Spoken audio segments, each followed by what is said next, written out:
Get ready. Blues Traveler and Jen Blossoms. Plus special guests, Spin Doctors. September 10th, Lordson Amphitheater at Waterworks Park. Blues Traveler, Jen Blossoms.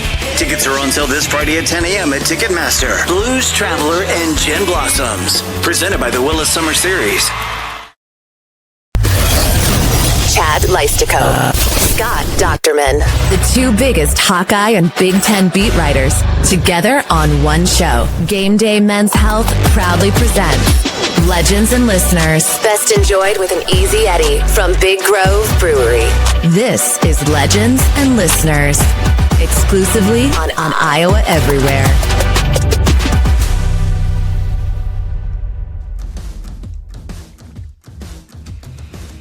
Hey, Hawkeye fans, Big Ten fans, and Iowans everywhere. Man, what a year for the Indiana Hoosiers. What a year for the Big Ten football conference.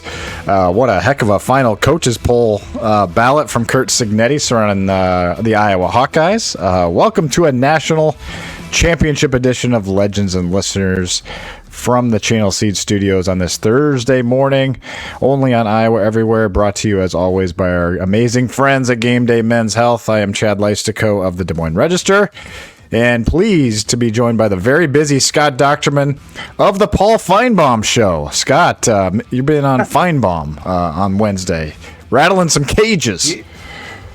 Yeah, I was on Finebaum, but he's always very gracious to me, and we have nice conversations, and he wanted to know about the Big Ten because he had some serious mea culpas that he had to issue, especially regarding the Indiana Hoosiers this year. And I think it'd be fun to kind of hear from him once the music stops. Yeah, I want to let's let our listeners, our legends and listeners, hear from Scott Dochterman on a different show, and then we'll get to our show. There can be debate on whether Indiana had the best season in college football history, but there can be no debate. It is the greatest story in the history of the game. And what made it even more amazing is how people misunderstood what Curt Cignetti was doing in Bloomington. But let me assure you, nobody was more incorrect in understanding that process than me. Almost everything I said throughout the season about him and about Indiana was wrong, and it was an epic failure on my part. There was no question Indiana was the best team, and yes, the Big Ten is the best conference in the country. We congratulate Coach Cignetti, Indiana, and the Big Ten for an extraordinary run. Wow. Well, what was your response to that, Scott? That now that's quite an admission from Paul Finebaum. But hey, I mean, SEC hasn't been in the title game in 3 years. The Big Ten's won it in 3 straight years. What did you have to say to Paul on the show?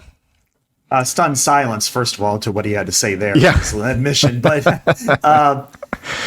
I think he just wanted to kind of find a little bit more about what's going on in Big Ten country, and really, the couple of the points that I made, and I think really stands out for me, and the difference between the Big Ten and the rest of the country. Of course, financials is up there, but it's the coaching. The Big Ten has the best coaching collection of any of the leagues in the country right now, and what's kind of stunning about that is 2 of the marquee flagship enterprises had to change their coaches in the offseason at Penn State and Michigan. Yet they still have the best collection, and it starts in Bloomington, Indiana. I mean, what Curt Cignetti did is, it's beyond impressive. It is the greatest story. I said on Monday when I after it was completed, I said this is the team version of the Kurt Warner story, because coming from nowhere, from bottom of the barrel to all the way to the very, very top. Kurt went from stocking shelves in the Iowa Barnstormers and the World League of American Football to the MVP and Super Bowl MVP in the same year. That's kind of the Indiana Hoosiers story, which is the losingest program in college football history, the walking kick-me sign of the Big Ten. 2 years ago, they were 3-9, and half their players transferred out. and to today, the first 16-0 team since 1894 to beat 6 top 10 teams, which doubled their total historically, which had 6 before that. So wow. To winning the national title and beating the teams they did along the way, you can really just stand up and applaud, and there is a lot of things that I think a lot of people around here would like to discuss, or, how could Indiana do it how can Iowa do it? Indiana did it. Those are all rational, and those are all things you can discuss, but you have to give your kudos to what really matters, which is Curt Cignetti had the greatest coaching job in college football history, and this is the greatest story in college football history. Yeah, and I've got a lot on my list here actually to talk about big picture with the Big Ten, but we did those coaches rankings back in the summer with Ben McCollum, right before the Ben McCollum, or right after, I think, actually, interview over at Big Grove, proud sponsor of the show. And I think we both had Cignetti a lot lower. I had Lanning 1. He would be number 1 for sure now. I mean, there's no question. I mean, there's not even a debate there. And just go back to that game. I mean, what a decision he makes. I mean, it's going to be the play of the game, the play of the season in college football. 4th and 5. I'm watching that live. I'm sure. I know you were too. You were covering it there in Miami. What were you thinking in that moment, Scott? It's 20. Oh God, what was the score at that point? 17-14, is that right? 17-14. So you could either kick 4th and 5 from your own, or from the about the 14-yard line. Do you kick it, or for a 30-some yard field goal, or go for it? I mean, Kirk Ferentz would never think about it, going for it. Right. He called timeout because it looked like they had trouble getting the play in or something, and then he ultimately comes out and goes for it. But what were you thinking in that moment when you decided to go for it? Did you think that was the right call? Absolutely. And at the time, I don't know that I would have kicked it. I'll tell you what, on the same drive, they went for it on 4th down and had a 20-yard pass from Mendoza to Charlie Becker, which I thought was even more ballsy. It was that back shoulder, back hip kind of catch that Becker made, who's just been an unreal addition, mid-season on. But that 4th and 5, when the play clock started going down and they decided to call timeout, I turned to my colleague Chris Vanini and I just said, if they kick the field goal, that is an incredibly stupid decision. Because if you're at the 12-yard line, who cares an extra 5 yards at that point? It's not like you're going from the 32 to the 37 or something. If you're going to the 17, you're talking about a 34-yard field goal. Who cares? Just kick it. But when they called timeout, I'm like, no, they're going to go for it. And then the call was brilliant. I mean, and you look at the blocking. I mean, Kalon Black, the running back, went through and had a really good block on the linebacker. And they're to me, they're the 2 greatest plays for the Big Ten in college football playoff history. This one was this run, no question. It probably is number 1. It finally eclipsed this one. And then in 2014 with Ezekiel Elliott's 85-yard touchdown run against Alabama, which I thought at that time was the most important game the Big Ten had in generations, because it beat Alabama. It was, and they went on and they won the national title. But that play encapsulated everything right about Indiana. Yeah, exactly. It's a gutsy call. They're going aggressive. They're not going to pussyfoot around at that point. They're Heisman Trophy winner, runs up the middle. He's hit at the 5. It's a first down, right? No, he's running through people, and then he's stretching out for the end zone and gets smoked at the goal line. Holds on, scores the touchdown. It was funny after the game because I talked to, I think it was Omar Cooper on the field. And I just said, do you guys realize that in 50 years, you're going to still be coming back and they're going to have celebrations for you? It's just, it's the Disney script, and just absolutely remarkable. What did you think at the time, Chad? Yeah, see, I would have, I was definitely thinking field goal first was in my mind, just because if you kick the field goal, then, if Miami does come down and score, you can still kick a field goal and win it 23-21. You got a good kicker, obviously. So I was thinking he was when they came back out, I was actually thinking, well, it wouldn't be the dumbest thing to just try to draw them off sides and then just kick the field goal anyway. But when they snapped it, we were like, oh boy, game on. And, we experienced that with the Bears-Rams game the other night too, like where they went for it a lot and they would, sometimes get it, sometimes not. It's just like you're holding on to your, it's just like, oh my God, here we go. And wow, what a play. And I thought the play also just encapsulated kind of the physicality of that game, the fact that just two teams that really hit hard, and it was a battle of the trenches. And, Miami was really, really good, and Indiana was better. And I think when you think back to this Indiana season now, just look back at all the wins. I mean, jeepers creepers, at Iowa, is a great win, but they won at Oregon, they won at Penn State in just an unbelievable finish, and we all know how tough that is to win at Penn State, no matter what the record is, and that was a very good Penn State team that day, to beat Ohio State, the Ohio State University, the defending national champions in Indianapolis.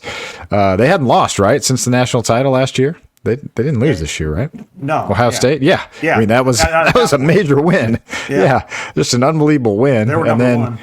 And then to go truck Alabama in the Rose Bowl and truck Oregon, the second best team in the Big Ten, arguably. And then just to finish it off against Miami. Man, oh man, 16-0. Just unbelievable. I mean, they did everything. There was no excuse, no like, oh God, I wonder if they're, are they for real? Like they just proved it and proved it and proved it and proved it. Just an unbelievably impressive job. And you think about, I don't know, like, I mean, Mendoza is going to be the number one pick, right? But it's not like they had like just a star-studded roster all over the place. This was just, as you said, a well-coached team. Like it's the coaching in the Big Ten right now that's pushing it over the top in the SEC, and this Indiana team is tremendously coached. Low mistakes. They didn't commit a turnover, right? I don't think. No. Yeah. I mean, gets the block punt touchdown. Now they did have a few penalties uncharacteristically, but they made up for them with clutch plays and clutch moments. They made their kicks.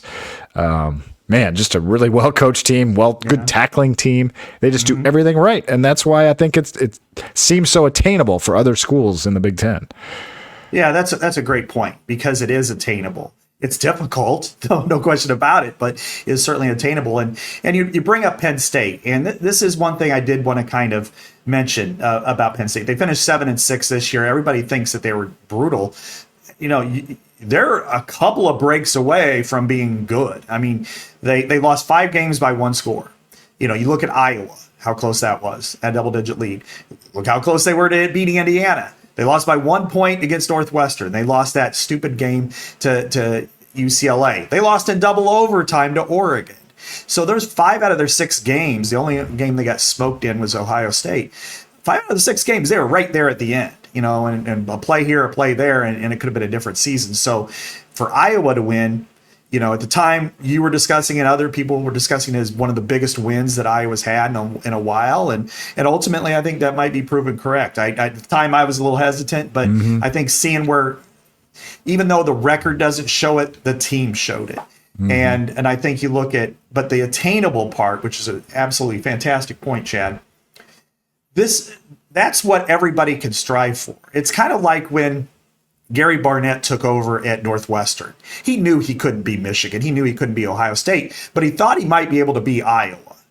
And that's something that he's like, okay, we're going to point to them. So they marked up the schedule. Iowa was in red. Everybody else was in black. Iowa was in red. That's going to be our game we point to. That's going to be the program we want to try to emulate, because we think we could be like Iowa under Hayden Fry. And ultimately it became a rivalry. They got to the top a few times, did a nice job there. When you look at Indiana, they were able to do what Wisconsin couldn't do in 17 when they were 12-0. Iowa couldn't do in 15 when they were 12-0. Michigan State couldn't do quite in 13 or any of the years where they were really good. And Oregon's never done it either, but they're lesser so in the Big Ten. And the reason I kind of tried to think, okay, what's the factor here? What are the parallels and what's the factor? When you compare Iowa like in 15 to them or Wisconsin, and it's like 85%, they're the same. They got the same tenets. They're physical. They're well coached, fantastically developed, have every element in play to get to that level. The differences, I thought, like between, say, Indiana and Iowa and Wisconsin, quarterback play. They have an elite level quarterback who can make every play. Yeah. 2, you have elite level receivers. Surratt and Cooper and in the future Becker and even E.J. Williams to an extent. I mean, but they're at minimum day 2 guys. They're second round type caliber, maybe even sneak into the first as far as talent goes. Iowa, Wisconsin never really had that. And then they are hyper aggressive, as we saw. Yeah. They'll go for it on 4th down, and they're not just going to try to run the ball up the middle type of thing or throw it quick, over the middle. They're going to attack. And I think that element pushes them over the top of what, say, an Iowa or Wisconsin has done and can do. Now, to flip it around, can Iowa, Wisconsin, can Michigan State get there? I would have said no before the season. Now I'll say maybe. And it's going to take a perfect season, a perfect storm. Because I don't know that Indiana could get back there either. They'll be competitive, but I don't know. Chad, do you think that there's a chance? And if there is, what kind of odds would you give it? Well, I don't know. Odds would be still pretty long. I mean, it's only one team gets to finish that way in the whole country. Well, sure. So. But to have like a season, I mean, go back to 95 Northwestern. I'm glad you mentioned that. That was a magical year. Wasn't as dominant because they lost to Miami of Ohio that year, but they did win at Notre Dame to start that year, and they proved their point. They went 8-0 in the Big Ten and gave USC all it could handle in the Rose Bowl, and but this was on another level, as you said. Yeah. But to me, like what you're describing, I mean, is kind of what I was trying to do. I mean, especially if we talked about it last week on our show with the portal. I mean, Iowa is kind of mimicking the Indiana formula to an extent. I mean, good coaching, good blocking and tackling. We've always known that about Iowa, that they preach that. Good defense. I mean, they've got the defense. What has always been missing, as we know, it's been the offense. So if you dropped a Heisman winning quarterback into Iowa, hey, you almost did that back in 2002, right? I mean, and they were right there. So, yeah, it can happen. It can happen, absolutely. You do need that quarterback, though. And it'll be interesting to see. That's going to be a fascinating spring for Iowa this year. But, all these teams are going to be looking at this. I made a little list, Scott, of the Big Ten right now as we compare it to the SEC potentially. Because I hear a lot of talk about the depth of the SEC is still better than the Big Ten, and so I said, I'm going to write this down because we know like how good Minnesota and Illinois are, and where would they rank in the Big Ten? Maybe everyone would quibble with this list, but I'm going to just give you a little list here, Scott, quick, and you can tell me if I'm wrong, whatever. I put 3 teams in the elite category right now, Oregon, Ohio State, Indiana. I put 2 in the extremely high floor and, borderline elites, Michigan, Penn State. I don't think they're going to dip any lower than maybe Penn State did this year. And I put on the doorstep. I had 3 more programs, Scott. So there's 5 right there. I put USC, Iowa, and Washington. Washington was in the national title game a couple of years ago. That's they went 9-4 this year, really quietly. That's a good program.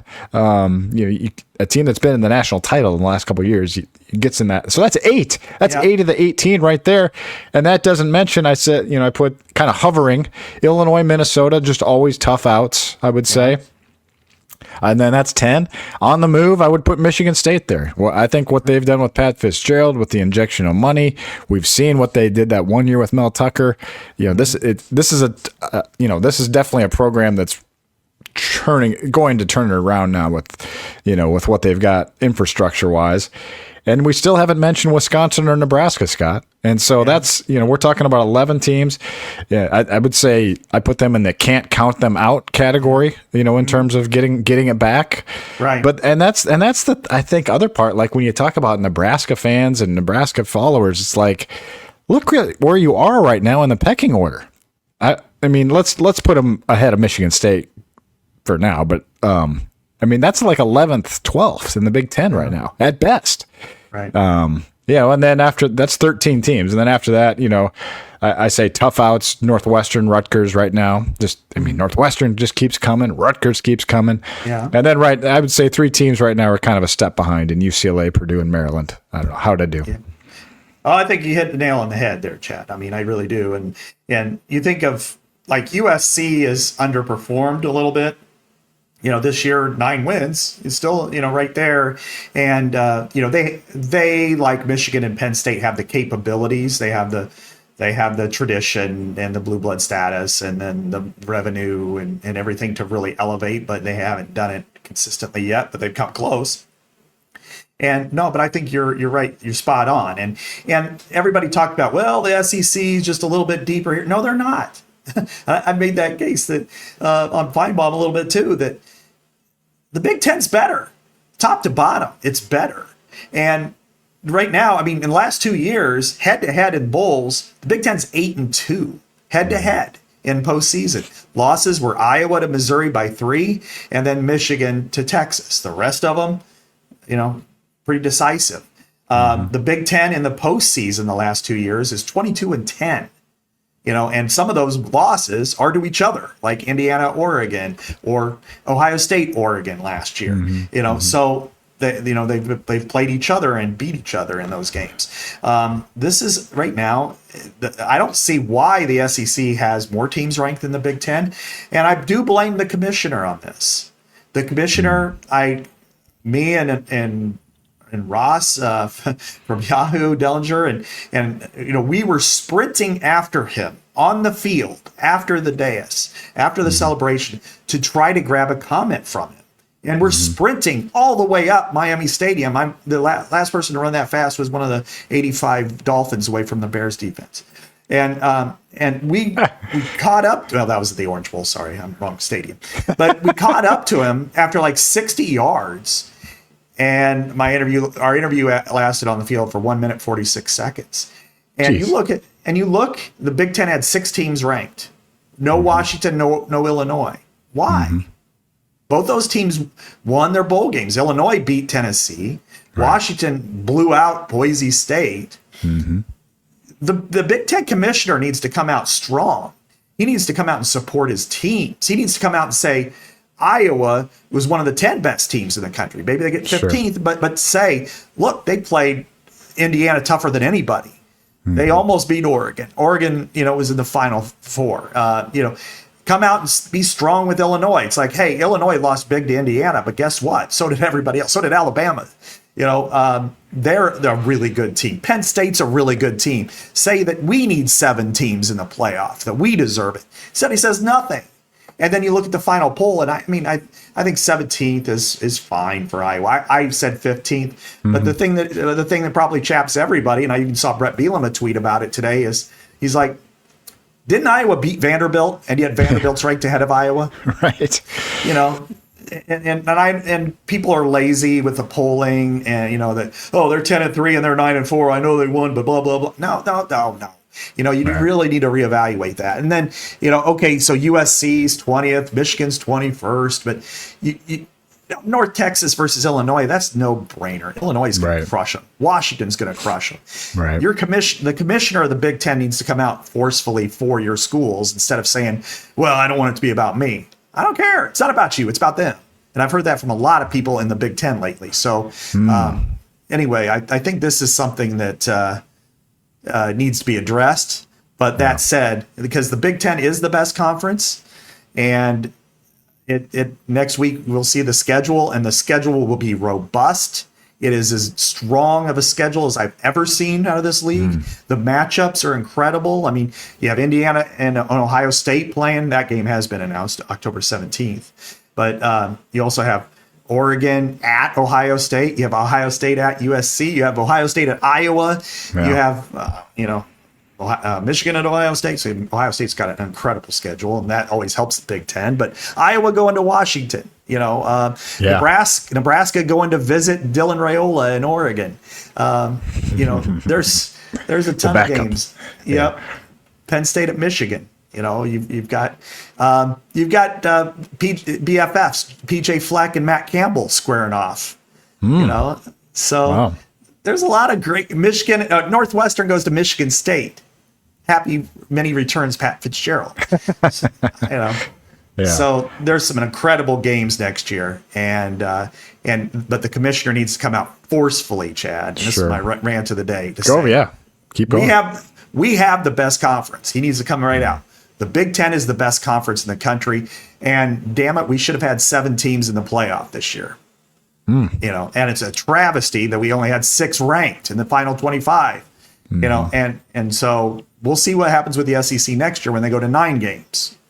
But anyway, right. The records will be a little bit less. That's right. Half the teams will lose one more game.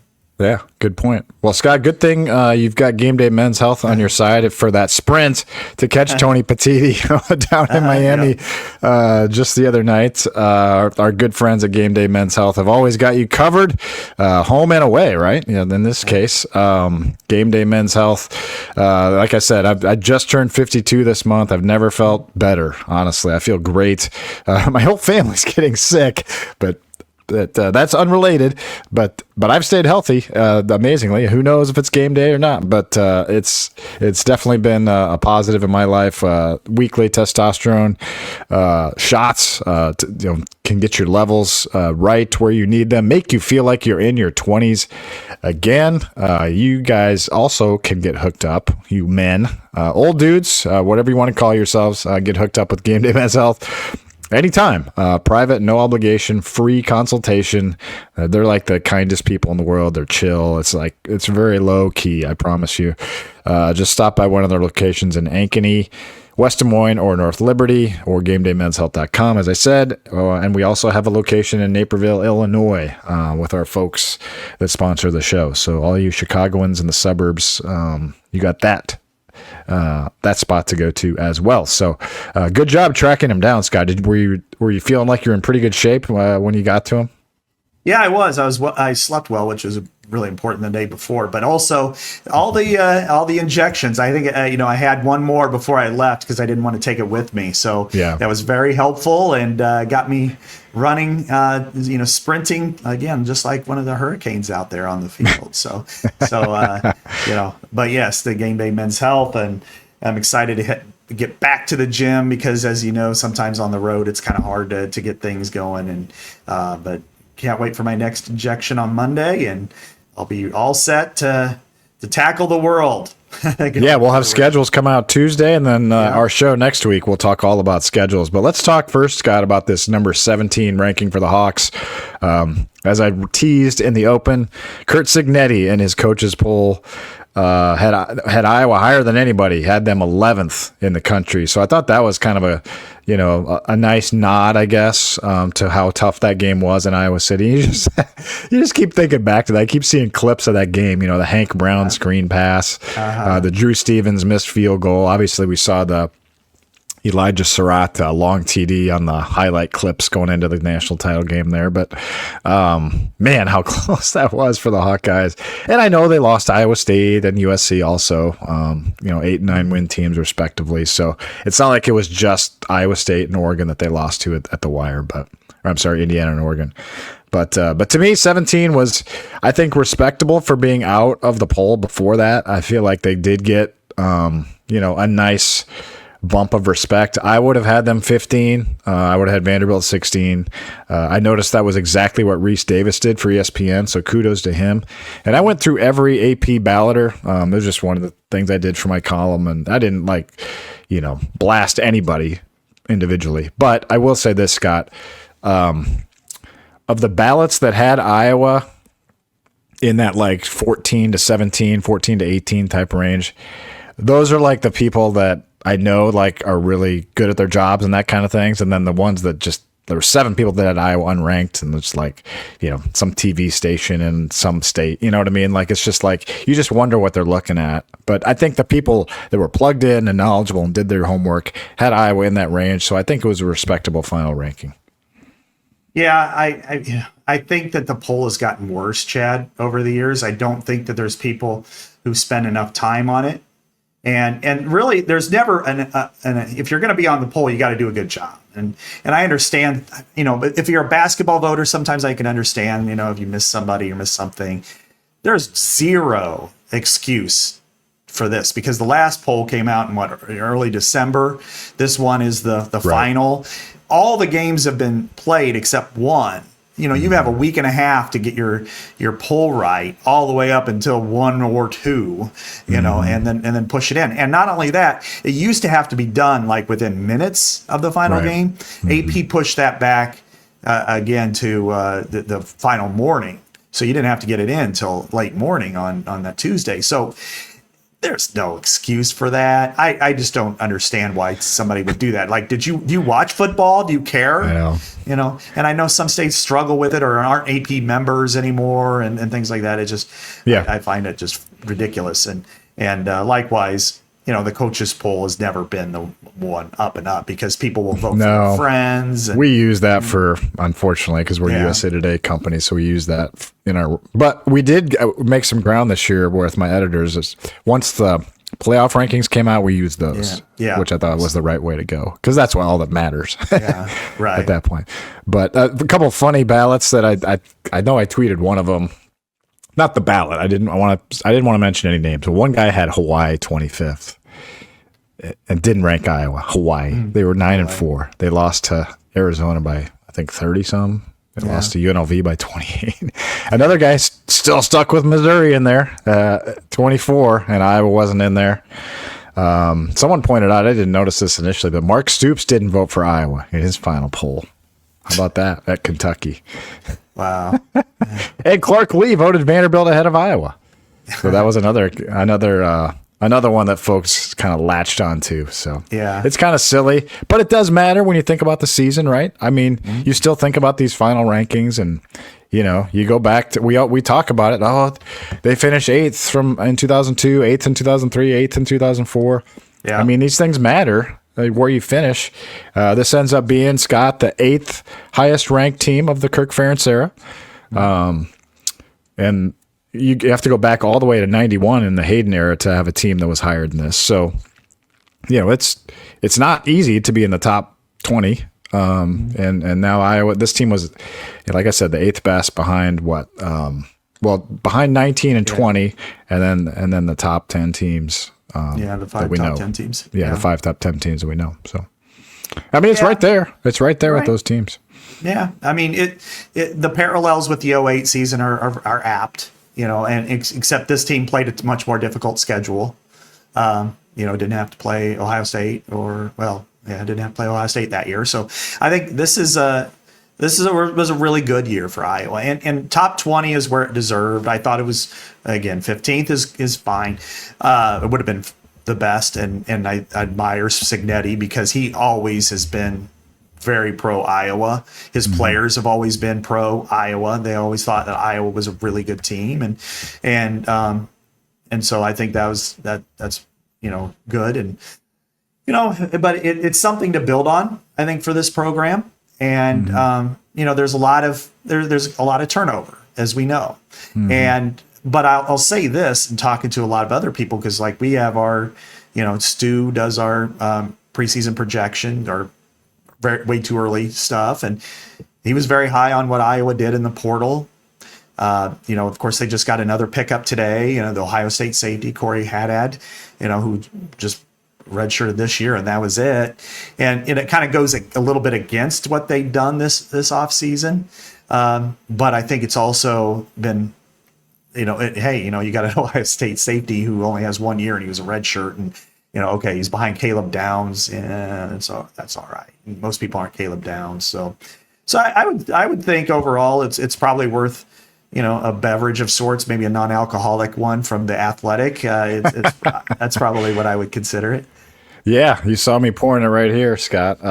This is a Run Wild IPA from Athletic Brewing Company. We're so thrilled that Athletic Brewing, a non-alcoholic brewer, America's largest dedicated non-alcoholic brewer and proud sponsor of Legends and Listeners, is on board. Like I said, today's choice from Athletic is a Run Wild IPA. It's the ultimate sessionable IPA for craft beer lovers. It's brewed with a blend of 5 Northwest hops. It reminds me of those IPA days when I drank the real stuff. But it tastes great. Only 65 calories per can. So like it's also somewhat healthy. I mean, it's honestly good for running. I've said that before in here. So it's refreshing. It's good. It makes you. It's just a great flavor. Great tasting beer. Non-alcoholic, of course. For those of you that are pursuing a dry January lifestyle or just a dry lifestyle, Athletic Brewing is your go-to choice. Athletic Brewing is fit for all times. Visit their wide variety of products at athleticbrewing.com. I'm going to take a sip while I'm guessing you're going to talk about our friends at Big Grove, Scott. Yeah, I think if anybody wants to go to Big Grove, they have one of the most interesting Midwestern IPAs to check out, and that's Ghost in the Guidance System. And it's the ghost of Big Grove IPAs long forgotten. It's a chance to celebrate one of our favorite hops at Big Grove. And made in the Midwestern IPA style, this beer has a solid malt backing for layers of Centennial from the first bittering edition of the final dry hop. If you're enjoying some of the basketball games, and I know basketball is in full swing all the way around, there's no better place to go in Iowa, whether that's Des Moines, Cedar Rapids, Iowa City, or the OG in Solon, then head over to Big Grove. They have the world famous Easy Eddie, the hazy IPA. You have your Triple Eddie. That's a triple IPA. You also have your Wild, which I think kind of looks a little bit like the symbol for the Iowa Wild and for the Heartlanders, who are affiliated with the Minnesota Wild. It's a Wild Eddie. It's a West Coast IPA. And then the neighborhood beer. It's more of a Pilsner. It's a lager. It's really good. And finally, my favorite, which is the 1939. It's the, to me, you got to represent your Nile Kinnick, inner Nile Kinnick, and drink a 1939. So head on over to Big Grove for their wonderful food and terrific beers. Man, is Triple Eddie, is that new? I never had that when I was drinking. I've never had that one, and it seems new. It's right there with their Royal Eddie. I loved Royal Eddie. I will say that. Was a big fan of that. Yeah, they make amazing beers. I can attest to that from my history, and great food, man. I'm savoring a Big Grove burger right now. It just feels right. Well, let's talk about your way. So the Athletic had Iowa way too early. Number 18, Scott. I saw ESPN at Iowa 16th. My USA Today media group had Iowa 21st next year. Some of the websites have Iowa unranked or whatever, but when you get a postseason ranking like 17, you're going to probably inevitably be in a lot of preseason rankings. And like you said, they've, your folks at the Athletic are impressed with what they've done in the portal. So, I mean, I think we're going to be talking about a ranked Hawkeye team, most likely going into next year's opener. I don't know. Do you think those are fair expectations? Top 20? I do. I think it's very fair. I'm not gonna go out on a limb now and project the record, for next year. But I think that the schedule is a little bit lighter in some ways. I mean, you got Ohio State at home, you go to Michigan, you go to Washington, you play your still rivalries tough, here. Yeah. You know what I'm saying? Yeah. There's. I mean, it's going to be one of the old dude challenges at Michigan between Kyle Whittingham and Kirk Ferentz. But we know what Iowa returns, which is, they lose a lot, but they also have quite a bit coming back. I mean, I think Cade Pieper is going to be one of the best, if not the best, returning offensive lineman in the country. Trevor Lauk is right there. I like some of the other guys filling gaps. DJ Vaname? Vaname. Yeah. Vaname. Yeah, I know I'm mispronouncing it. Vaname. That's all right. I got you, brother. I got you. All right. Appreciate you. We had a big we had a big discussion for the FWA freshman All-American team, and he was an easy selection for us as the first team pick. Reese Vanderzee, I think, is coming on strong.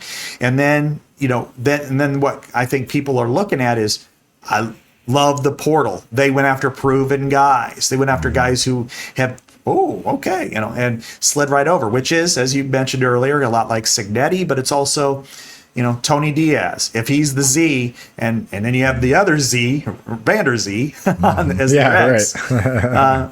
and Vadami at tight end, and then you throw on, and then a couple other receivers come through, whether it's the addition or not, plus your running backs. You've got, your best ones are back, and you have another one in, and so you go, okay, it's all about quarterback, and we can't predict that right now. We want to see it in the spring. Defense, they went out and got proven pieces. And, and then now they got four new safeties or something? 4 new safeties, including Cody Haddad, or however you pronounce that. We'll figure that out. Just like we did with Benami. But yeah, they went all in on getting safeties after losing, in conjunction, I guess, with losing Cohen and Entringer. So it feels like, none of them are Cohen and Entringer. Like, it's going to be hard to imagine someone being probably as good as he will probably be this year for Louisville. But at the same time, what I pointed out to somebody in my text group who was asking about that was like, you got a lot of young guys. Like, these are like long term. It's like it's almost like you traded Entringer for like a bunch of future pieces. And if two of the 4 hit, you got them for 2, 3, 4 years in Haddad's case. So it's going to be a fascinating spring. And the back end is, it feels like they've just got so many options back there now. At safety. And so I wonder if Lutmer now stays at cash after all this. I think we were thinking that, he's just the ultimate piece back there. He's the star of the defense. So they can move him wherever they want. They can move him to corner if they need to, like they did with DeJean. So, that's what's great about it. And they played him there this year, and then you look at corner, Deshaun Lee's back again, but you also have guys who played well. Rashad Godfrey played well. Jalen Watson played well. Jacob Wallace, I've heard a lot of really good things about him, as on the scout team, and then eventually, worked his way into the roster. I look at like Anthony Hawkins, and I'm anxious to see what happens to him. But he's 6'3", 195. Does that mean he's Xavier Wampa, or does that mean, wow, he's a long-arm cornerback, and we're going to see if he can play there? There's a couple of holdovers that I'm like, okay, what's going to happen to them? Alex Moda, Tegan Davis, Ty Hudgens, which we didn't see all year. He was hurt, I guess, with the Purdue transfer, and then you bring in new guys. Darian Jones is 4-star, and Marcelo Vitti, and so. And then even though Ronnie Hill was way lower recruited, he's a Phil guy. So sometimes those, Kayvon Merriweather, 2-star under the radar.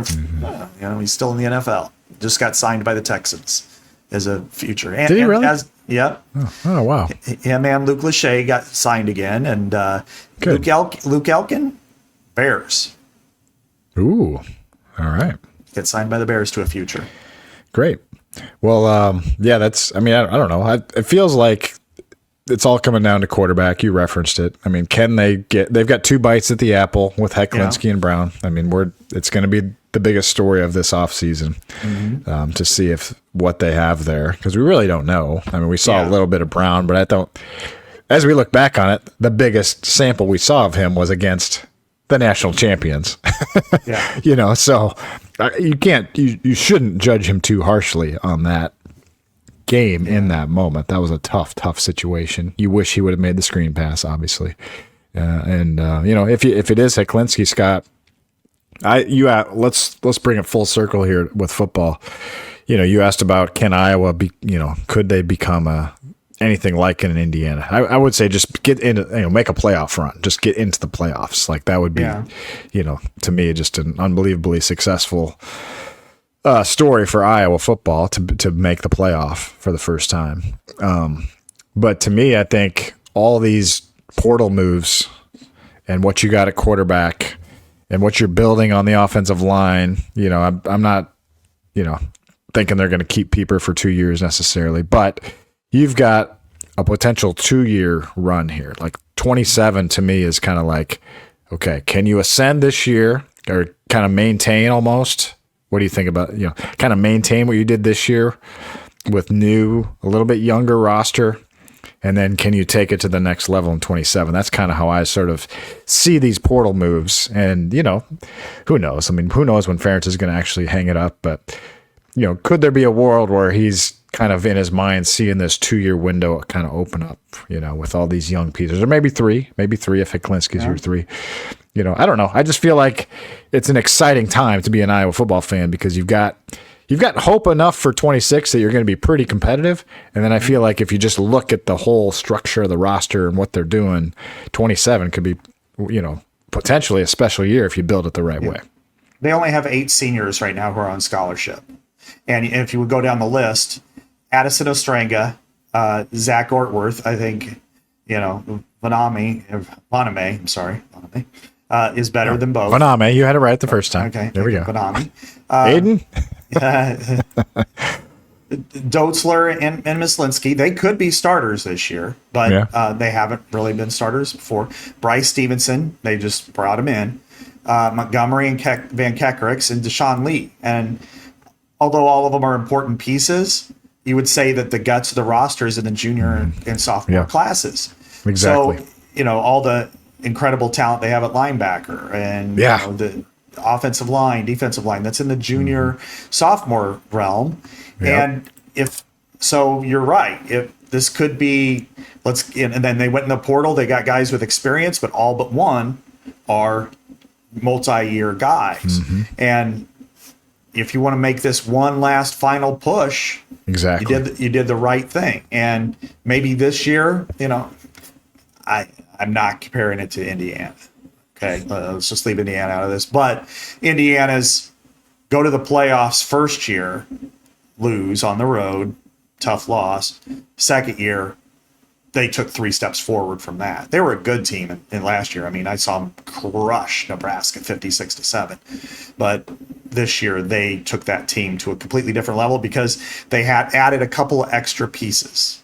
The quarterback was the big one. But then a couple of other people, offensive line. 2 of their guys, I wrote about this, it appears on Thursday, is 2 of their guys left. And Signetti brought him back. And Lewis Moore, who was a safety, he went to Ole Miss. Right as soon as they showed up, a bunch of guys hit the portal. And Khalil Benson, who was their right tackle, he went to Colorado, and they both came back. Wow. And I talked to both of them about it, and I talked to Signetti about it on Saturday. And they both were like, we're 4-8 and 3-9. My coach got fired. They're bringing in somebody else. I don't know. It's like they were getting kind of demoralized and they wanted to test themselves. Nobody blames them. And the best part is, and this is what separates Signetti from other coaches, he didn't blame them either because, he was just leaving James Madison himself. And when they came back, I asked him, I said, what was it? He said it was a business decision. They left. We had no problem with that. We brought them back. They could play. And so in today's world where everybody wants to talk about family and culture and togetherness and stuff, he keeps it real. It's business decision. So, whether that means anybody could leave Iowa and come back or whatever. I mean, Iowa, I guess, pretty much has done that with former recruits, and some have worked out and some haven't. Like this week they had Will Schlegel, who was went to picked Iowa State, and now he decommitted. So, I think if it's a 2-year run, they got a shot. They got a shot at having, and I'm not going to say national title or anything, but I think they have a 2-year shot.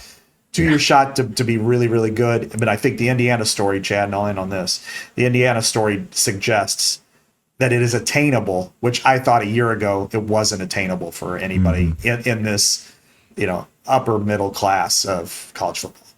Yeah, and if you think about history, 2002 was Iowa's best team under Ferentz, and that sort of all came together with a lot of experienced pieces, Scott. And guess what? The Iowa Wild are excited to welcome in Iowa football legend Brad Banks for a special pregame meet and greet on January 30th. There's our graphic for you. The January 30th Iowa Wild game. You can celebrate one of the most iconic players in Hawkeye history, the Heisman runner-up in 2002. Fans who purchase This exclusive package, so you can go buy your tickets, will enjoy a private pregame experience with Brad Banks, including photos, autographs, and a chance to ask him questions before the game. The Iowa Wild players will be rocking their outdoor classic uniforms all weekend in their throwback threads. The first 1,500 fans in attendance will score a free Iowa Wild winter scarf. Oh, man, that will come in handy, actually. So check them out at the Iowa Wild website. Get those tickets. Brad Banks, good guy too. I've talked to him for some stories before, and I didn't cover him back in the day, but cool guy, good guy, great Hawkeye, great story. I mean, speaking of great stories with Indiana, so absolutely pretty cool. Chad, while we're freezing here in the wintertime, and it's going to get nothing but colder here over the next few days, as it tends to here in mid to late January, it's time to start thinking about watching some great events outside. And when I'm talking about that is returning to the 90s and seeing Blues Traveler, Gin Blossoms, and Spin Doctors at Waterworks Park. On September 10th, that trio of great groups from the mid-90s that were always dominating your local radio stations, they're going to be at Waterworks Park on September 10th. It's an outdoor concert, so it's going to be at the best time of year, such a wonderful warm weather environment. And here we're going to give away some tickets. So we're picking 10 winners by Monday, February 9th. So don't miss your chance to win these tickets. And they go on sale this morning, and this is Thursday morning that this appears. So make sure to go to Ticketmaster.com or win your way in at IowaEverywhere.com. So the tickets are ready for your purchase. And it's the Blues Traveler, Gin Blossoms, Spin Doctors, and the tickets are on sale currently. Doors open at 5, music at 6. Perfect for us Gen Xers. We're starting to show our gray hair. Yeah, I would sing the Blues Traveler, but I'm not. You don't want to hear that. You don't give me no run around here, Chad. Hey, exactly. Man. So are you done? Are you over the Bears loss, Scott? I'm not yet. Sorry to say. I have not taken joy in the season just yet. I'm still angry about the game. It probably worked out for the best for me that I was at we had a staff of like 10 or 11, because we actually had extra people who live in Miami. And we had a staff function at Havana 1957 on South Beach. Mm-hmm. So we were in at the same time as the Bears game, so I had to watch it on the Peacock app on my phone. And everybody, and we all, there's 5 different phones, because even people who weren't Bears fans or Rams fans wanted to watch it too, but they knew I was. And so it was the worst part of it all, Chad, was with the touchdown pass to tie it. Mm-hmm. Mine was on a 5-second delay, and across the table, it's oh my God. And I'm like, you ruined it. Yeah. but then for them to lose, so I had to be muted. I couldn't, the executive editor of The Athletic, it was there. And so I'm I couldn't just be myself. I had to pretend. But so I guess what I'm saying is I'm all right. Okay. Disappointing end, but I can admire the season. I think that the only thing is, Chad, as we know, and especially in the NFL, the windows are very short. When you look at look at the Lions, I still think they have an exceptional team. They had a lot of injuries, and not much separates the Bears from the Lions or the Packers from the Vikings. They're all pretty much in the same pot. So it's about injuries, it's about player acquisition, and it's about schedule and when you play teams. And the Bears will have the toughest schedule in the division next year. Yeah, and the Lions will have the easiest. So I was just kind of curious if you had flushed the loss there, Scott. I have not, is what I'm saying. Yeah. So you're backed up, Chad. I kind of get that. And if you know what, you need to come over to, I know you're going to go to Maryland, but if you come to Iowa City and you go to your parents' house, or even mine, God forbid, in North Liberty for something like this, we might have to call Ackerman to get you flushed out. And it's time to discover just how the plumbing industry can be when you choose a customer first, independently owned and operated business like Ackerman Plumbing. Ackerman services the Iowa City area, and we're thankful for their support here on Iowa Everywhere's Legends and Listeners and Instant Iowa. Ackerman is only in the residential plumbing business, so your calls matter and will be answered in a timely manner.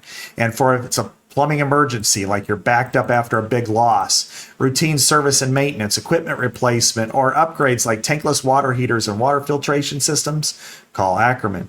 We love businesses that are growing, and Ackerman is looking for another service tech to join their team. If that's you or you know someone, reach out to Ackerman Plumbing.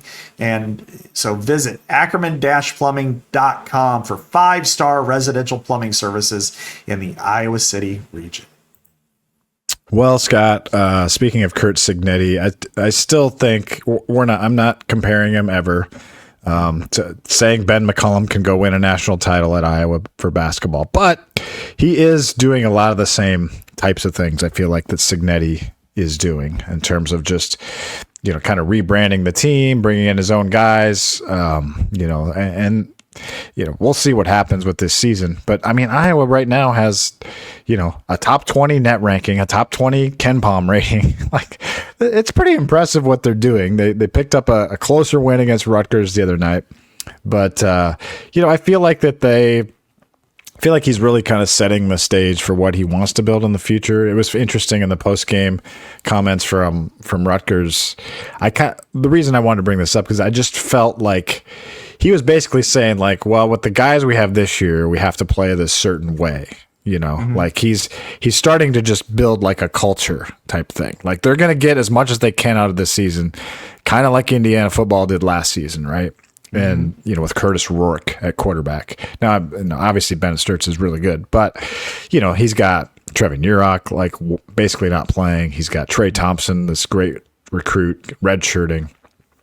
This Tate Sage kid is unbelievable. Like he might be the best guy in that whole class. He's just really good. A 6'7" wing out from Oklahoma. He was a Drake commit. Oh my God, a Drake commit. Ben McCollum brings him up, and he's tremendous. I mean, he scored a career high 17 against Rutgers. He's hitting those corner threes. He does it all. He played 30 minutes. He's just really good. So I just feel like this basketball season, I think, is as we're getting to know this team. We're getting to know this coach. And if you just, I don't know if some of you fans out there just listen to Ben McCollum press conferences, but I look forward to every time he does a press conference, I look forward to it because he's going to kind of give you the insight and he's going to kind of teach you what he's thinking and what his really, he's not going to sugarcoat anything. Just think of how many, not to compare the last guy, but just like how many, the press conferences were such a drag. Like it was just like miserable for everybody involved. Nobody wanted to be there. And now it's just like you learn so much in these press conferences. You see his vision, and it's fun that Iowa's got a team that it looks like is going to be an NCAA tournament team. I agree, Chad. I mentioned it. I probably did not last week. I know I mentioned it privately that when I went to the Illinois game, it was only the second time I've seen Iowa in person because I've just been juggling a lot of football, and I was really taken aback by what he was saying and how he was saying it and describing some of the things that they didn't do, and B, what they wanted them to do, and just. First of all, to be that transparent is rare, even among basketball coaches who are really good at it. And secondly, to have that kind of basketball acumen and be able to share it. It kind of proves the point that I've heard over and over and over again about this guy's a basketball savant. He can spot things. NBA coaches go to him for kind of guidance on certain things, matchups. And, this year they look like an NCAA tournament team. Do they have the talent to go very far? I don't know. They are limited that way. They rely too heavily on Sturts, no question about it. They need other players to consistently step up. I think, as you said, Tate Sage has been very impressive. I think the Drake guys, you're getting exactly what you want, what you knew you would get out of them. But you also need, Fulgaris is one that I'm just kind of like, where I want to see more, and you're a difference maker in ability. Go be a difference maker, and if he can take to that next step, then this team, ideally to me, I think you want to be in the upper third of the Big Ten, And I think they're capable of that maybe this year. Maybe. But then, but once you get to the tournament, then it doesn't matter.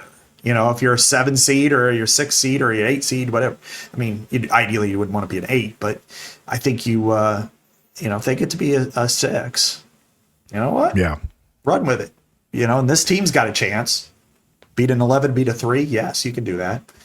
Yeah, I mean, since our last show, Scott, they went into Bloomington, into Assembly Hall, and won by 17 points. So, there's some fun stuff happening with that program. And the answer I kind of wanted to just sort of point to, and I'll paraphrase it here from last night, from Tuesday night's Rutgers game, was just basically like, they didn't play well, they didn't play great, they did what they had to do to get the win. They wouldn't have won that game in the past because their defense is top 5 in the country right now in terms of scoring defense. I mean, that's how they stay in these games.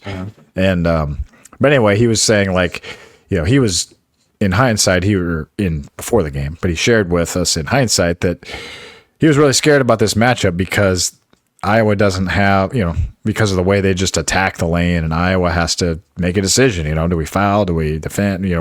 All this stuff. And he was basically saying we don't have guys we can just throw out and roll the ball out and we're going to beat this team. We have to be on point with everything every time out, with our passing, our spacing.